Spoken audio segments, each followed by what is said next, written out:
For intraday trading, what's the lowest time frame you would draw broad information on? I draw broad information on every time frame. We're literally on the 30-second time frame right now. So you can draw them as low and as high as you really want them to be. You just knowing that they're there. But literally, you'll have intraday broad informations get made, because if we're putting in a high, we go run that high and come back down. That's your broad information top. When we ran this low and we kind of poked up a little bit, technically we create a broad information bottom right here. But we're expecting to continue pushing through that. So like here to there, right? Pushed up and then we blew through it. We're expecting that to happen. All right. Why? Because we're on the sell side of the curve. So again, just to recap. Liquidity is going to be above swing highs, swing lows. It's going to be above or below swing highs, swing lows. Well, above swing highs, below swing lows. All right. Equal highs, equal lows. That's where your liquidity is. All right. That's where people are normally putting their stops. So equal lows looks like this right here. These two, they're equal. Delete this again. This is equal right here. Now, the inducement stop hunt script is what helps with this inducement / stop hunt. That's the script right here.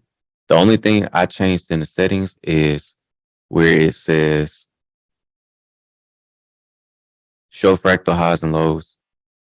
That's the blue dot. That's the only thing I changed, as well as I changed the session time, because I'll be up for futures in the morning. But if you're just going to wake up and trade US session 8:30, the default setting right there is straight. All right. Now, the other aspect is what I was saying, like here, the main thing to pay attention to when we break the high, one, you still need to know what side of the curve we're on. So using either time frame continuity or ICT market structure. All right. Know what side of the curve we're on. Know if we're bullish or bearish. That comes down to time frame continuity, what side of the curve we're on. For Strat is really day trading time frame continuity. That's going to be the one that helps you the most. If you're day trading, you're using 0 days, just because we could have went up for 2 days straight, and the day that you choose to day trade, it might be a bearish day. So that's why it might be the pullback day. So that's why you would want to just pay attention to day trading time frame continuity.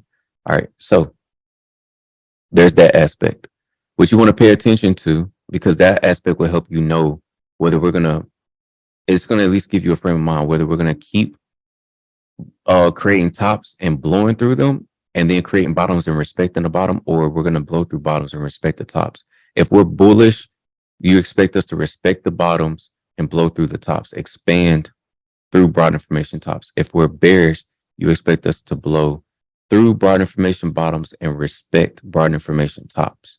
All right, because the broad information top is just the TTO. So like we had already been dropping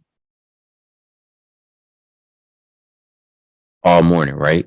So when market opened here and we popped up and we put in this broad information top, we would expect that to get respected and us for it to come down, because we're on the sell side of the curve.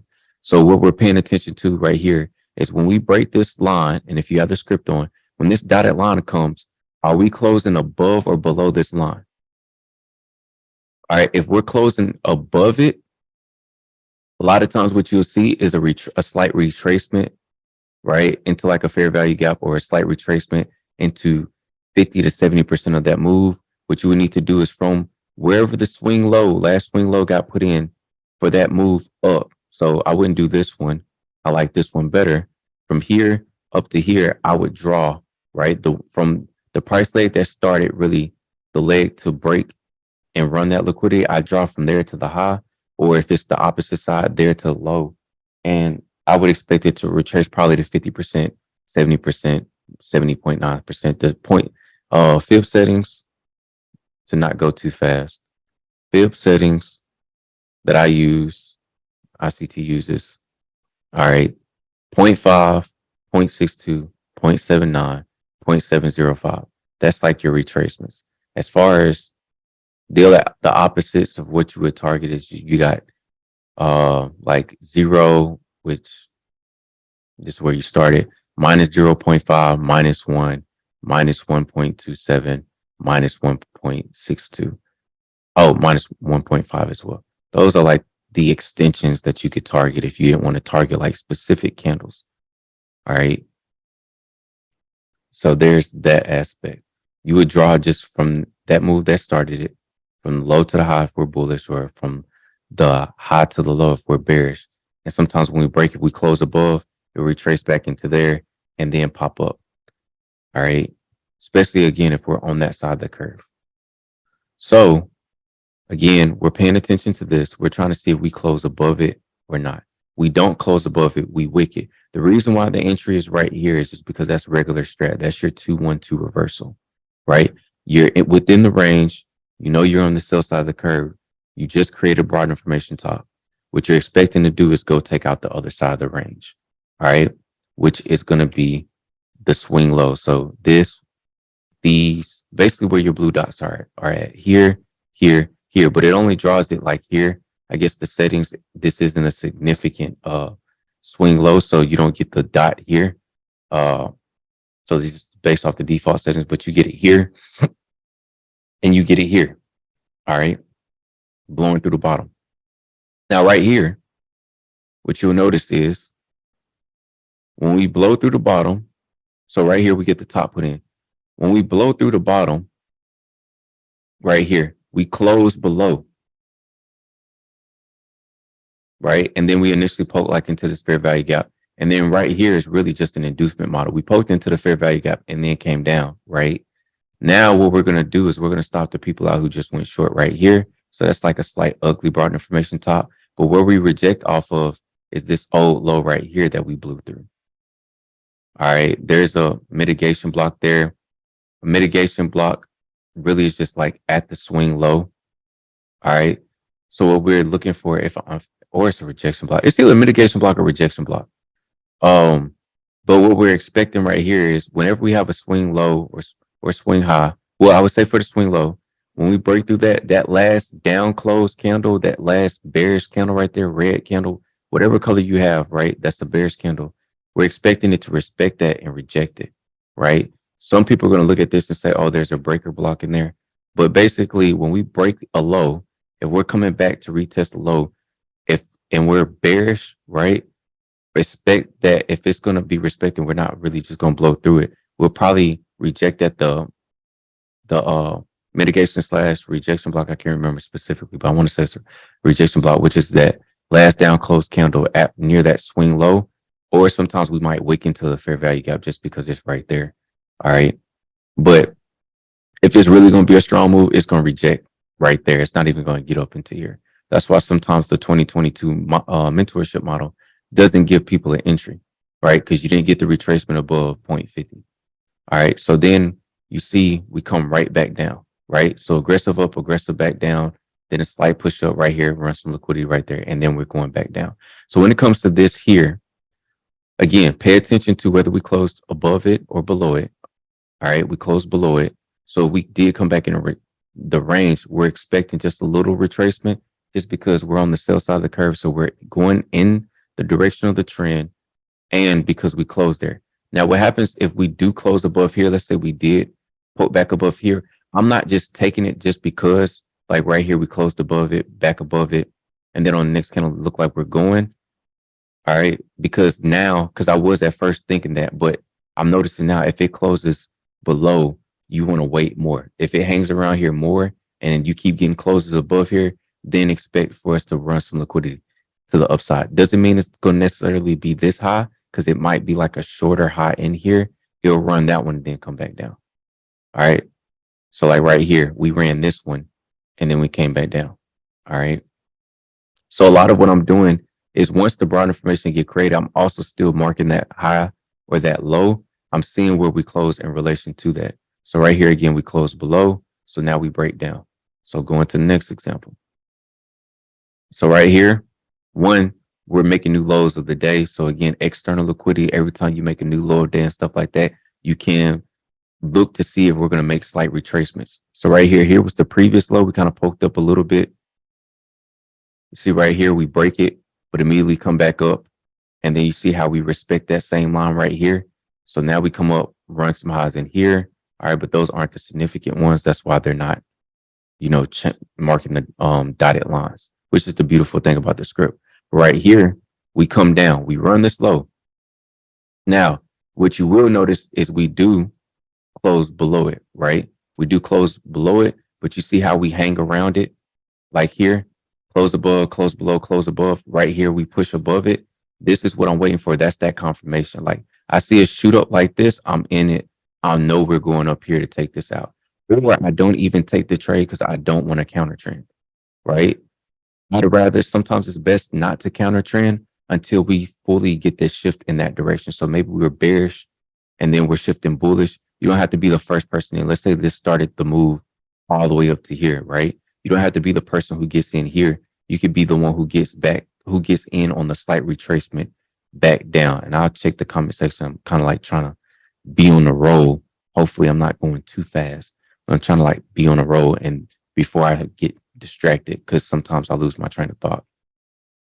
But we close below, we close back above, we close back below, we close back above. All right. That's it hanging out right here. Right. Up here, when we did it, right, we kind of did hang around it, but you see how we kept going lower before we came back up. We're not really too much hanging out at that specific low as far as like right on it. And the caveat here, the difference between here when we're doing it is by now we have exhausted a little bit to the downside and you see the price action is actually sideways. Oops. You see what I'm saying? Like here, we kind of were going sideways, but then we started going down quicker.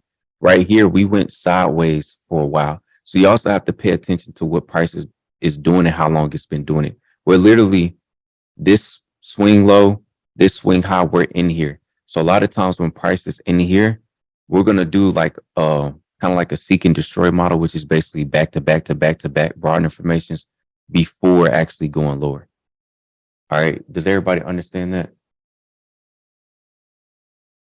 Put a 3 in the chat or not. Because now I can kind of like see this real quick. See if this is making sense for y'all. What is this that he added me at? I think it's my indicator.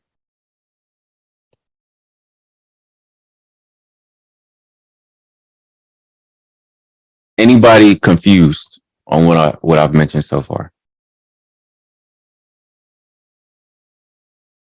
So I don't mind going over it real quick because I want y'all to understand it.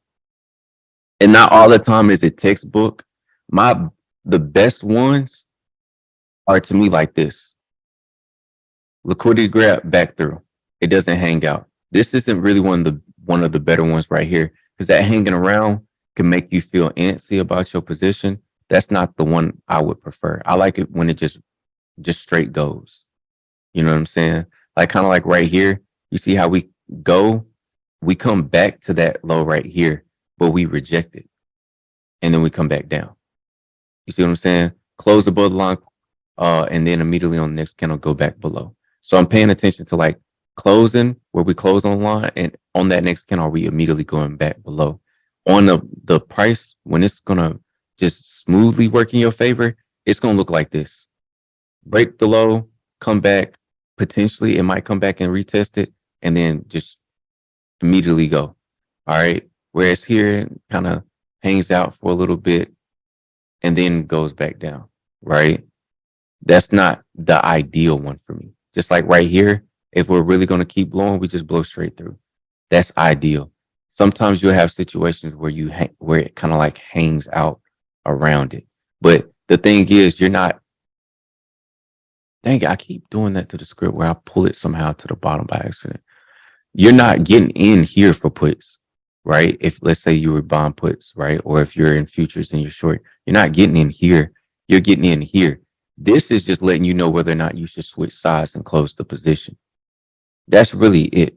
So let me preference it with that. You're not getting in here. The entry is going to be here. So if you're looking to go down, you get in at the top of a broad information. If you're looking to go up, you're getting in at the bottom, which is what I was prefacing in the chart, because that's going to give you a cleaner entry. Because all you got to do is say, I put my stop above here. If we close above this high, right? Then I'm out the trade, right? If we close above it and on the next candle we immediately go, you can do it like that. Or if we just close above it, you can go ahead and say I'm out. Where some people might just be, say, breaking it, right? But it would suck if you get stopped out because it broke the high just for it to come back down, right? Kind of like whoever went short up here and they got out right here because they stopped just for it to continue dropping. They probably felt like shit. All right. So the point is to get in, center your position around getting in here and expecting it to blow through, because you really want to take the trade in the direction of the trend. If you're counter trend scalping, you just get out immediately, right? There's no questions asked. All right. So if you're going to counter trend scalp, understand that. But for most people, they probably should just only take the trades in the direction of the trend. And if it is changing trend, don't feel bad that you probably got in later. You didn't catch the bottom, right? It's okay. You got in on the retracement. You wanted confirmation. That's fine. All right. So always wait for the break and come back before entering. Let's say you didn't enter up there because you missed. Where's the next correct entry? The next correct entry is waiting for liquidity to be ran again. That's the best one for me.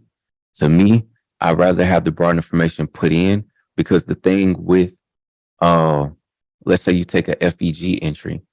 If they want to run an inducement model where, let's say, the high gets put in here and you just took it because it retraced right here, sometimes they'll come down and then come up, run that high that they just put in right here into that FEG, run into a little bit of a higher FEG, then come back down. That's why some people are confused on which FEG they should take, because sometimes they take the shallower one, their stop get ran, and then it comes back down. All right. Or it goes back in whatever direction that they were going in. So either down or up, obviously. So for me, I'm waiting for another high to get taken out. So I would have probably maybe took it right here, just because when we rejected this previous low that we ran when we broke down, and we did take out this swing high right here. So that's kind of like a broad information being put in. But the best ones is when that script definitely draws it for you. But you could have basically took it right there, right? Because that's ideal. But you might have had to widen your stop, because again, it could have easily ran it with this right here on this push up and then came back down. So it's a case by case as far as when you're getting in in the middle instead of getting in when it takes out a actual top, right? Because you see right here how you have this low hanging fruit liquidity, we run it, then we run up a little bit higher to run this one, right? I would prefer to get in on this one or this one than to get in on these little smaller humps in between, because those are the ones that are easier to get ran. So outside of missing this entry way up here, the next entry would have been when we did it right here. See how we run this stop right here? This is what I showed y'all in the chat. Right here, close below, but it comes back and it closes above. All right. So next candle you watch. If we close back above, next candle you watch. We close back below. Still want to watch the next candle. We close back above. Right here, take the break. Again, we're on a 30-second chart. So maybe on a 1 minute or 2 minute, this is just a 2-2 rev right here. Because if I probably candle count, here's your 931 1 minute candle. Here's your 932 1 minute candle. And here's your 933 candle. So literally on the 933 candle, looks like there was probably, if it was a 2 minute candle, it was just a 2-2 rev back up or something like that, right? Could have got in here or not counter trend scalp at all. Wait for this high to get taken out. See how we look around it. You see when we break it, we close below. You get a close above right here. Close right on the line right here. Close below, kind of like a run on liquidity right here. So this is your shooter.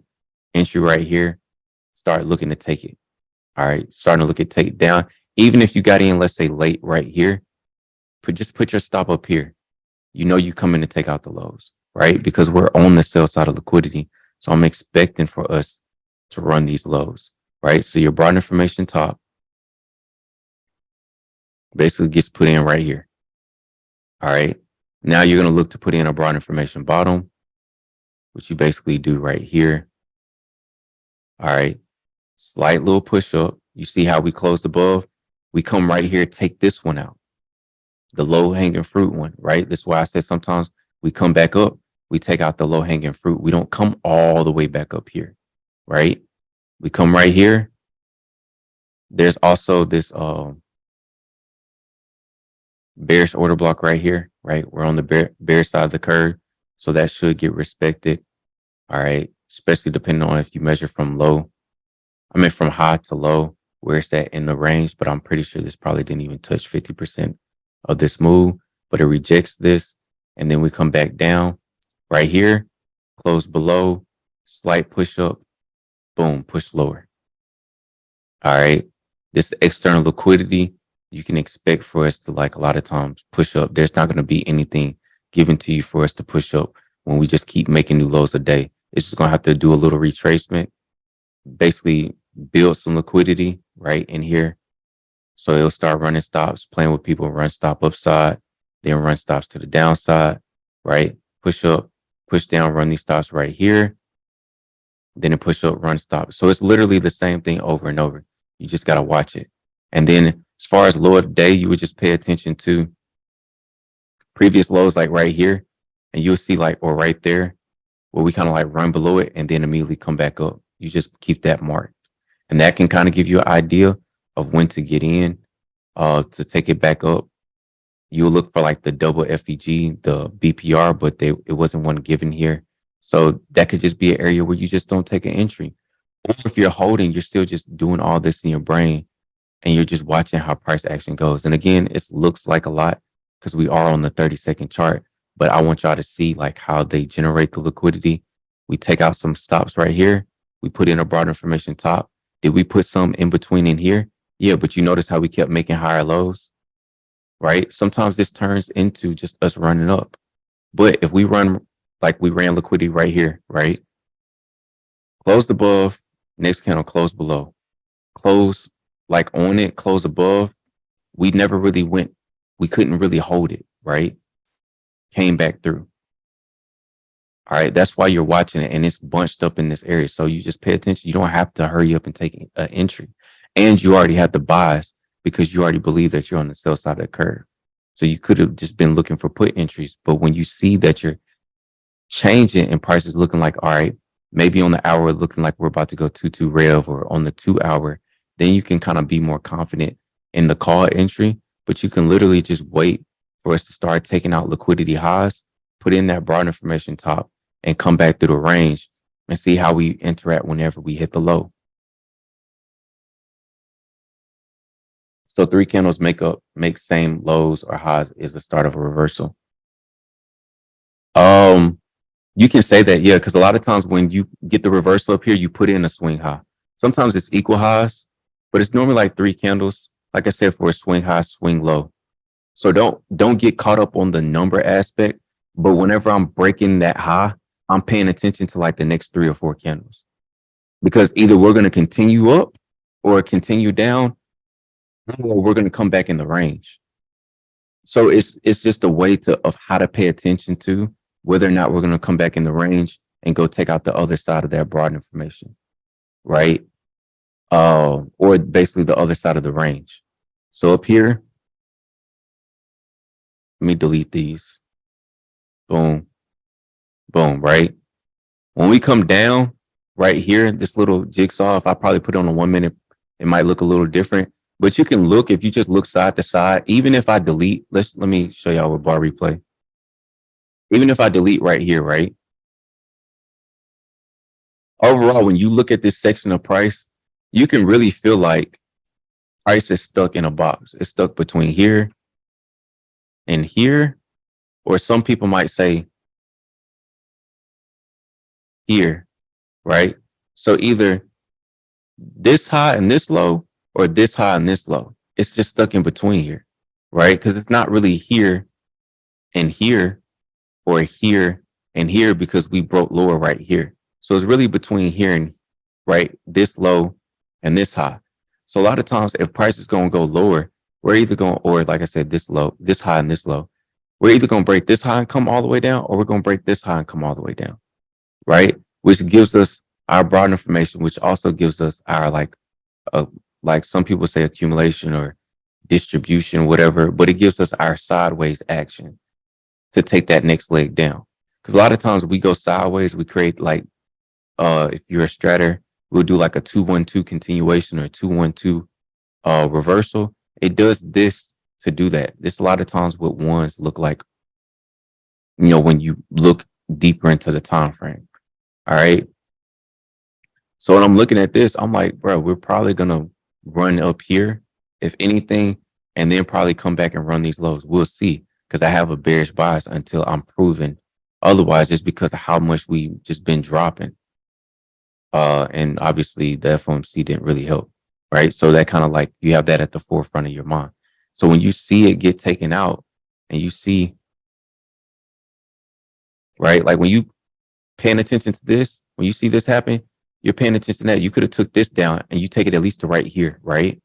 Or right there, right? If you see it blow through here, you could try to take it to here, but you're scaling out. If you see it coming back through the range, then you just get out the rest. You see what I'm saying? So there are small scalp opportunities for the scalpers, but for the people that's trying to catch the overall move, this is what you want to be paying attention to. So right here, push down, push back up, right? Now we're breaking right here. So now I'm like, all right, we closed above. What the next candle do? All right, closing above.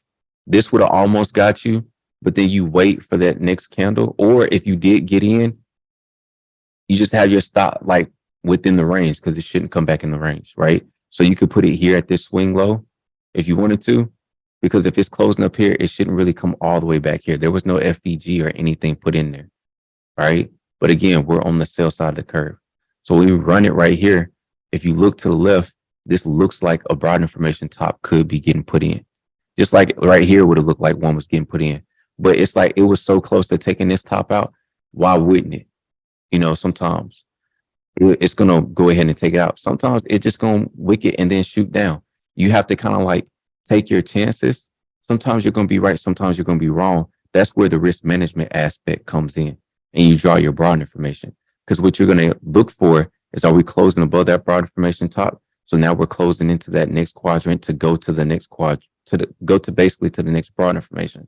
That's how I explained it in like the broad information video, if y'all go and watch that. Because literally, you're really just going from quadrant to quadrant. You're seeking out liquidity. You're trying to go from one broad information line to another broad information line, essentially, because you're just going from liquidity to liquidity. That's really all the broad information is really showing you. When you draw that broad information line, it's going at that slant, and you see us, we push up a little bit more, hit it, and then come down. Yeah, when we pushed up that little bit more, we also ran some more liquidity.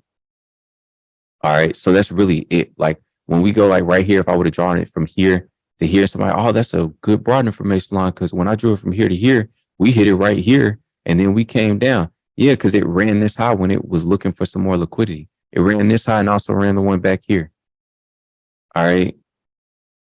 So a lot of it is, like I said, I'm paying attention to it. You don't necessarily have to be the person that gets in immediately, like I said, right here on this candle. You could wait for the next candle, because you know where you're going to basically put your stop at. Your stop is going to be within the range. So either here, and if you want it to be a little bit wider, maybe you got a further out contract or something, you could say here.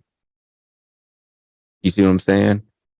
But it's better when it's just like right within that range, because if it comes back to here, it's a good chance it's probably coming all the way back down to here, especially because we took this out. So now we're going to look to take this low out, the main low. These lows in here, those are like places where if you wanted to scale out, you could think about scaling out at those areas, or you could scale out at this one. So if you go 1, 2, 3, 4, right, and or feel like we're coming all the way down here, you can scale out here and here. Because that makes more sense than maybe here to here, because those are very close. Because it could run this one, but not run that one and go back up. If you're on the bullish side and you're wrong in your interpretation of us still being on the sell side of the curve, or even being on the sell side of the curve at all. All right. Does everybody understand that?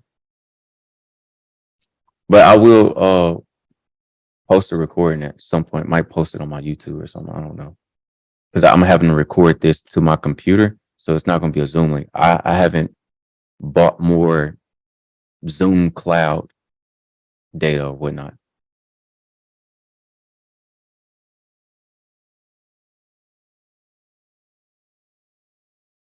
And I know that was a mouthful, but I try not to get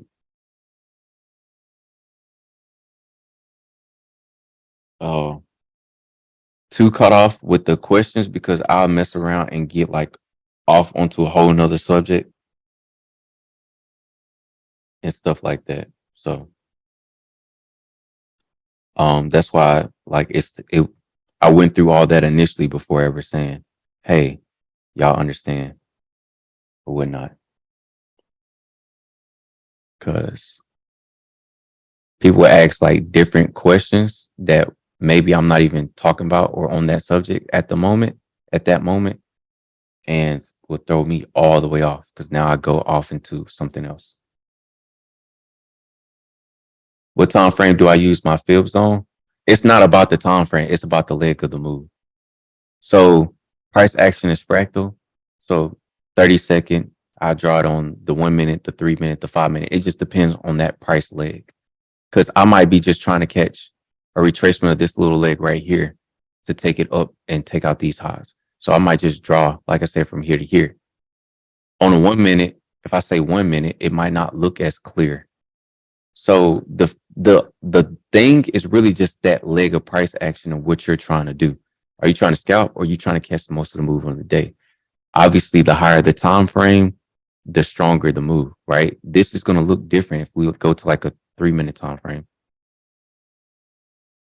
It's going to look different. You don't really even necessarily really see liquidity, but you see how on the 3 minute that high I pointed out is obviously the real high. So going up in time frames will help you see that. But I noticed that just being on the 30-second because I'm used to using that time frame.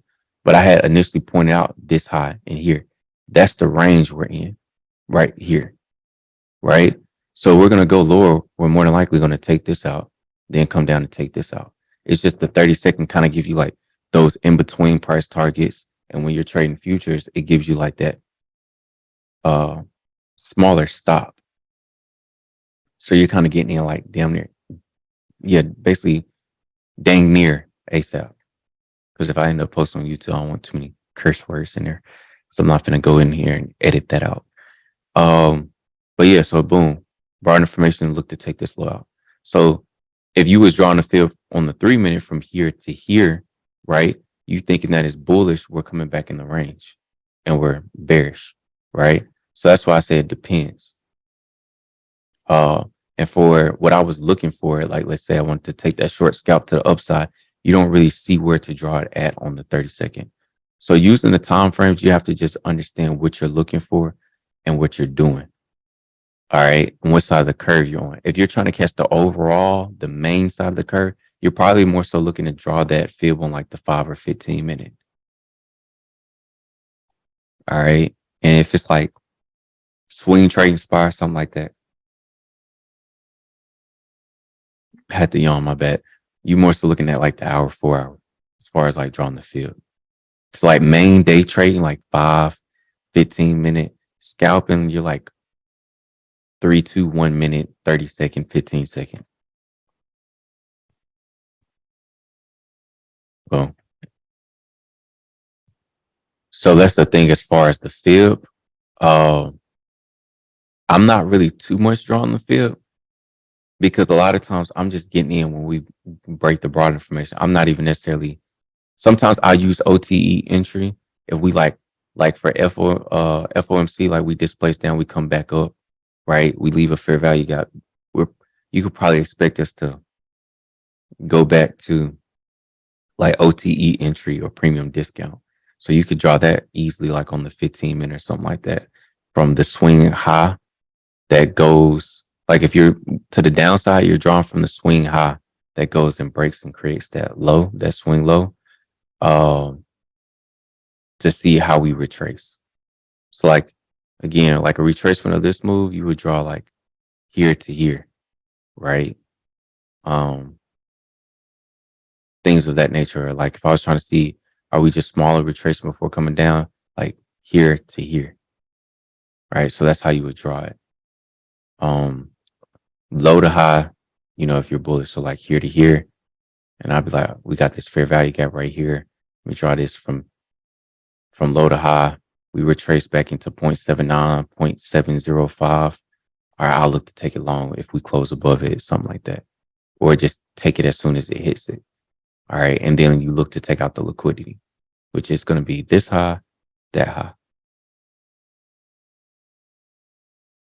So all in all, whenever those highs are getting taken out, make sure again you're not staying stuck on the smaller time frame. You do zoom out a little bit. That'll kind of also give you your more significant, you know, swing high or whatnot, or swing low that you're trying to break. And then you pay attention to that. And then when we break that, you're trying to see how price is reacting to it. Are we closing above? Are we closing below? 30-second might be too fast for some people. Probably might have to be on the 2 and 3 minute first.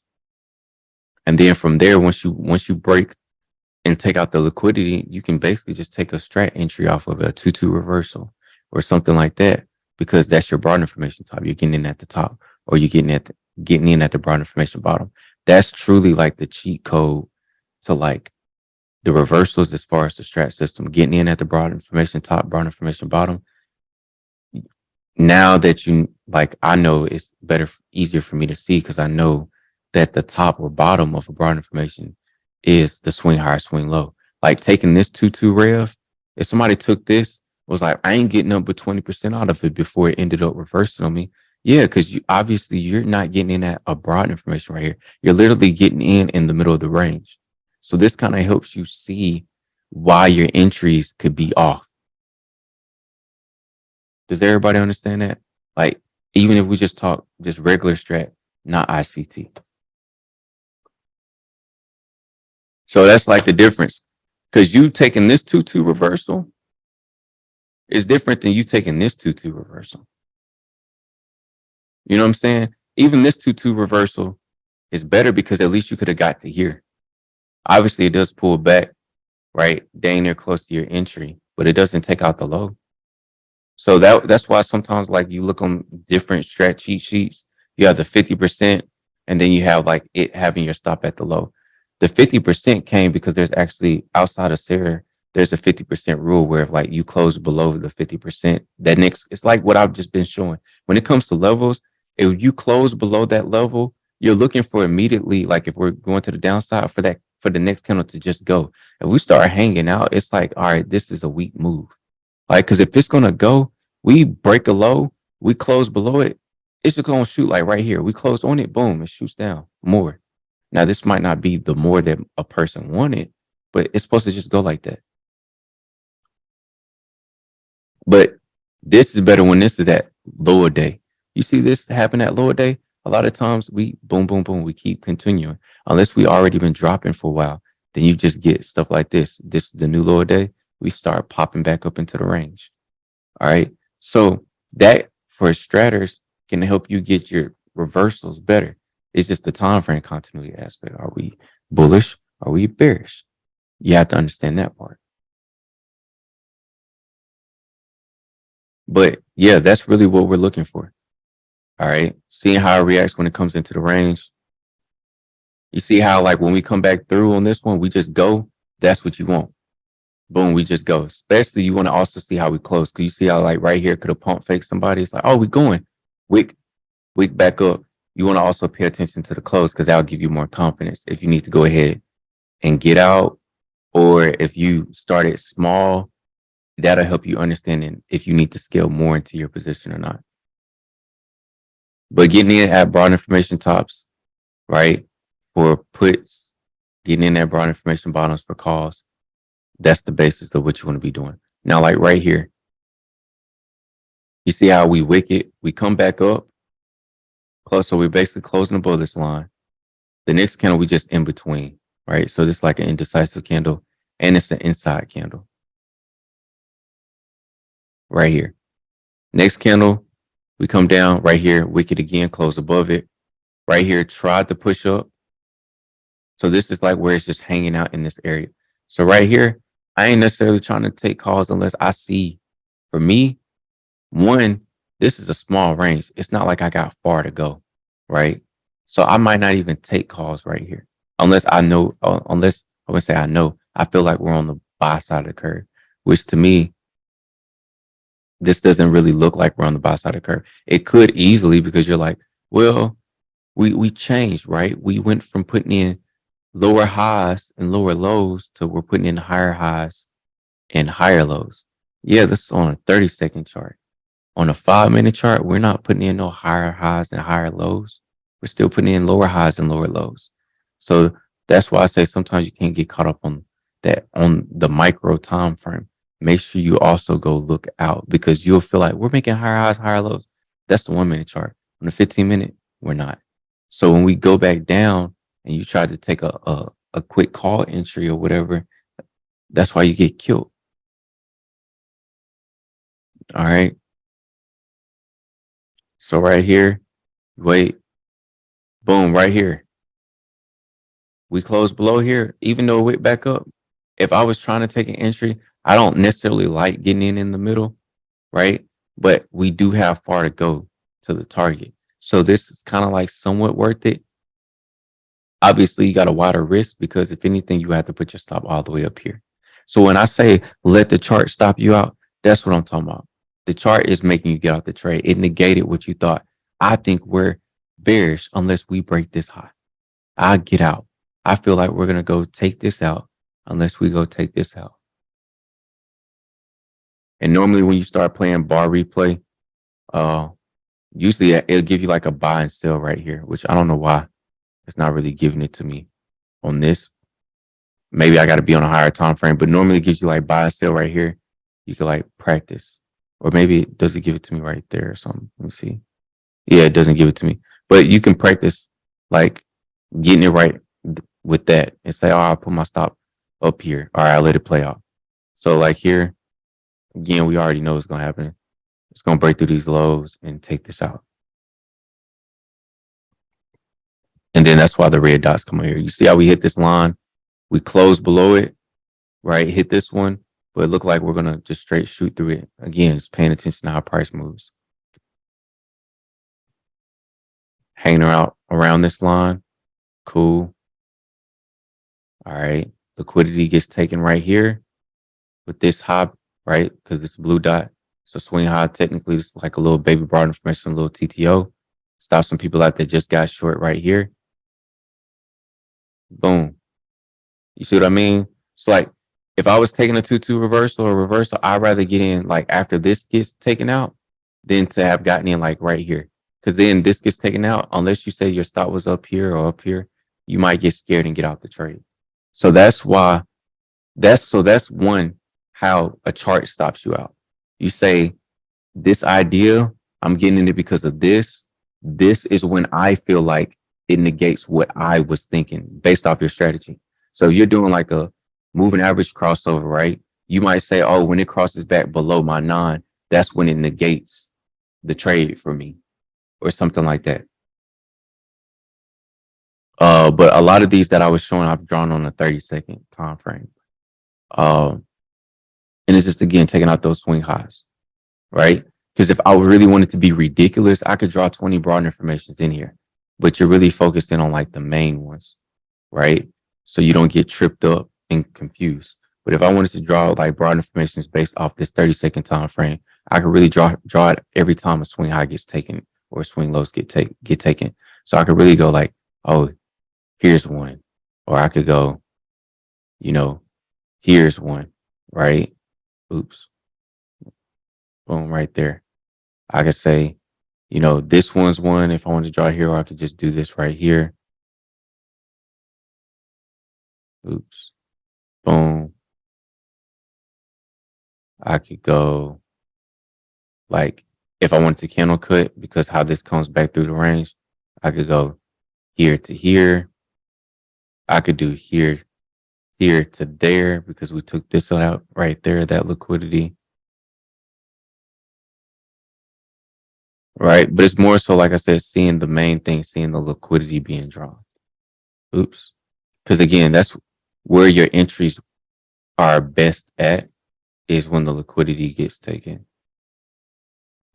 But that's all it is. So do you get that as far as drawing the broad information, Leslie? Because you're really just looking for like this right here. This breaks here. If we poked up a little bit, I can say this is now broad information. So next time we want to come retest this low, I want to see us break below. Like for instance, it's something else I sometimes do. If we put in a low, even if we reverse up just a little bit, next time we come back and take this low, I want to see a close below this line. So we'll see that.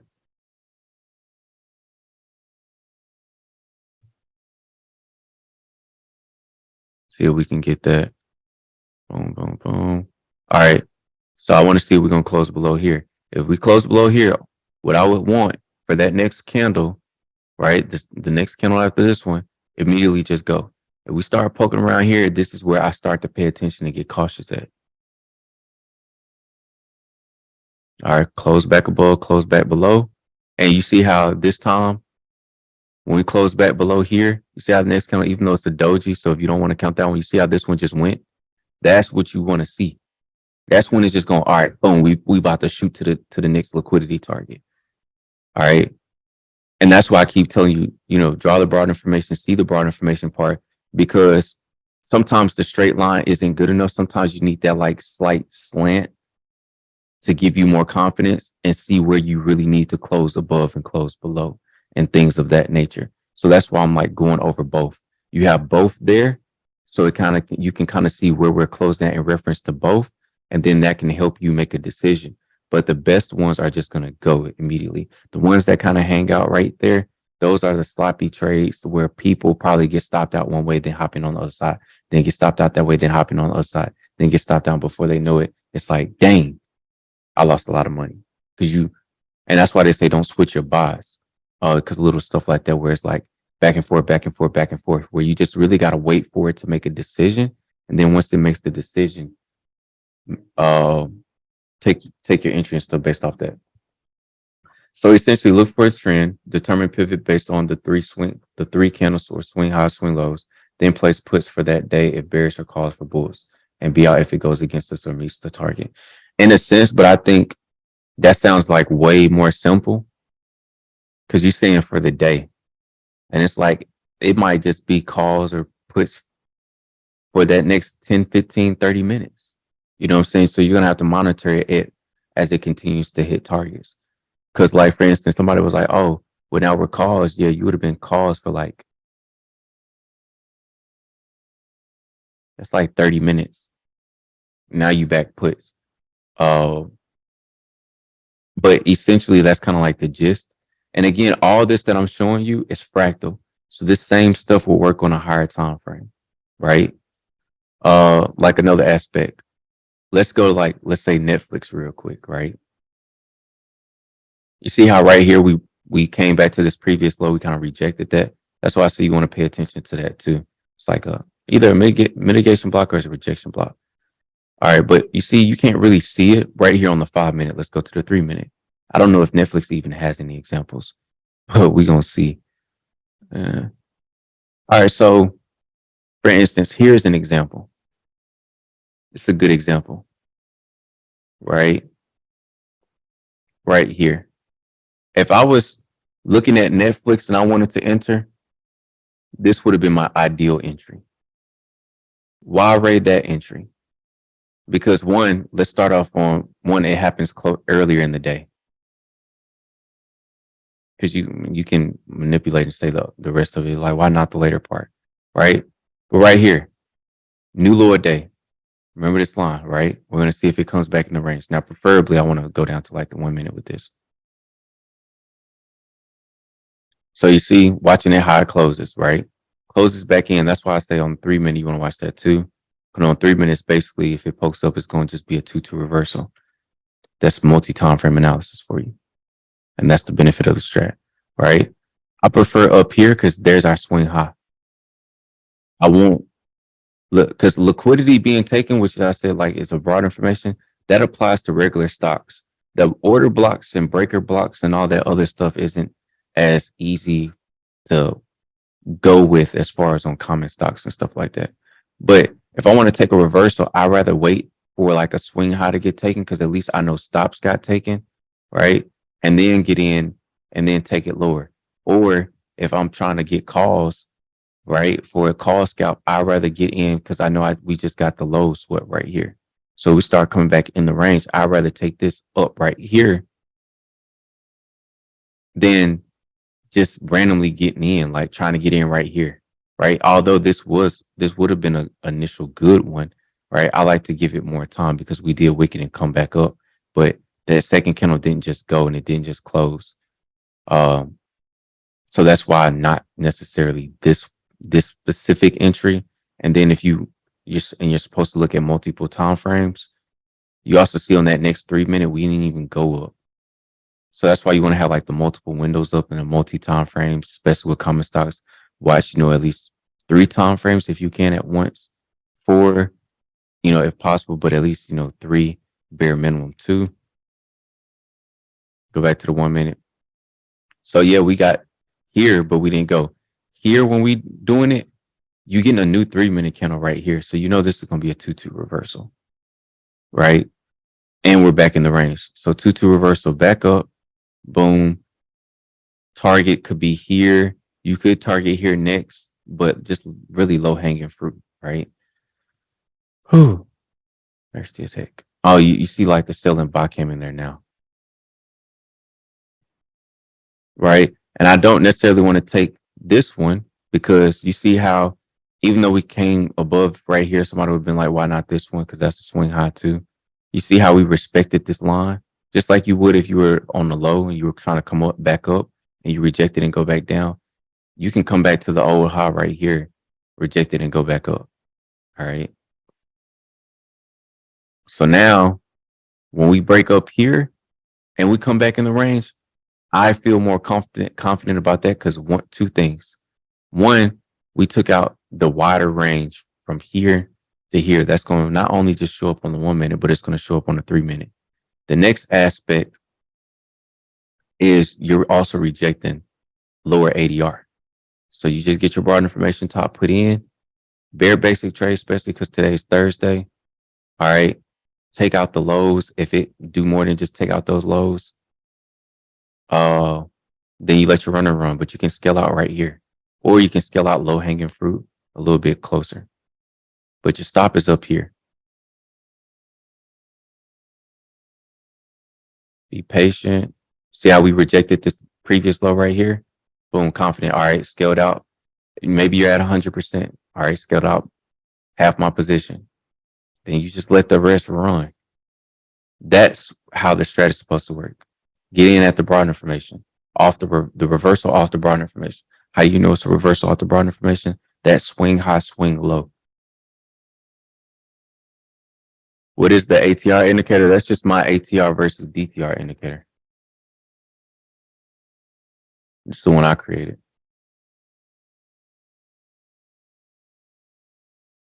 AMD on the 5 minute. Hold on.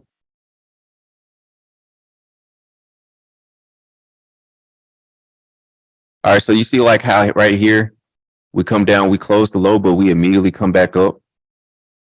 And we're also bouncing off ADR. This could be like, all right, a light counter trend scalp. I like low hanging fruit with this. So the first target I probably target would be the lows right here. Normally I would say the highs, but sometimes it'll come back to right here, reject and come back down. So if I wanted to quick scalp for the people that like to quick scalp, here to there. Why there? Because again, a lot of times when we're bearish, we'll come back to a previous old low and we'll reject back down. This is where people probably actually get their whole support and resistance thing from.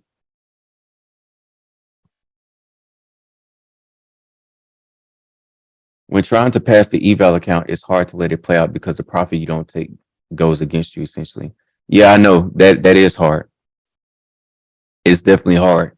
That's why you just got to take at target when you're on the eval account. Then once you get to the real account, once you get over like the safety net, a lot of times that's when you can actually let it run. But with the eval account, you really got to get out, or you got to like get the position size so small.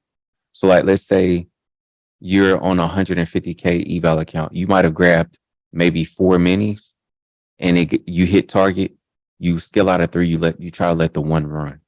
Or if you're on like a 25K account, you're probably getting like maybe 3, 4 micros and you're selling 2 at target and letting that last little one run.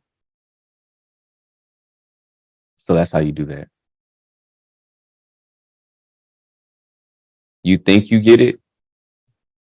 Well, say it back to me and say what you may or may not be getting, what you may be missing.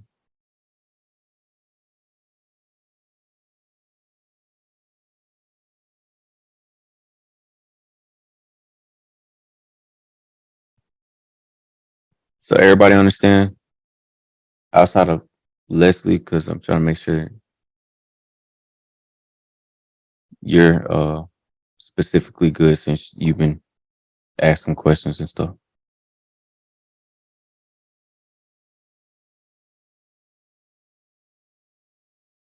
How to draw them? You draw for broad information lows. You just draw from low to low. So right here, this took out right here. All right, I'm just going to draw back from here to here.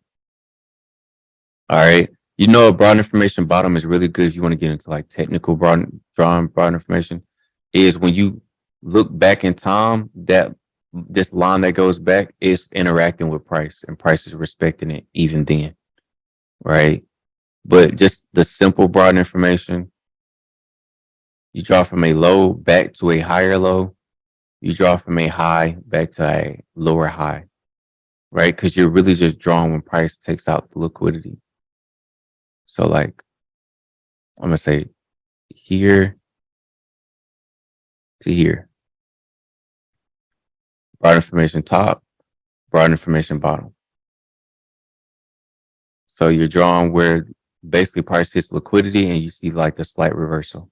So high back to lower high. Like I could draw from here to there. This would be low back to higher low.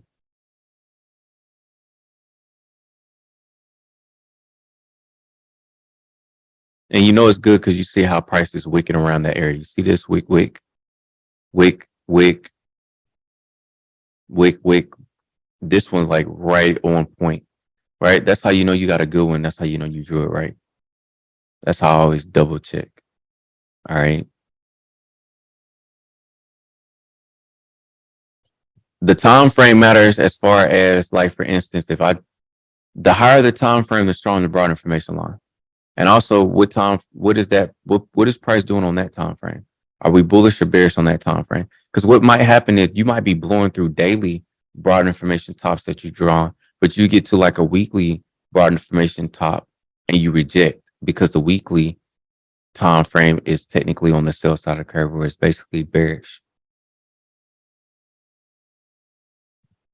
So the time frame you draw it on, the higher the time frame, the stronger it is. Because like, for instance, this right here on the 5 minute might not even be a swing high.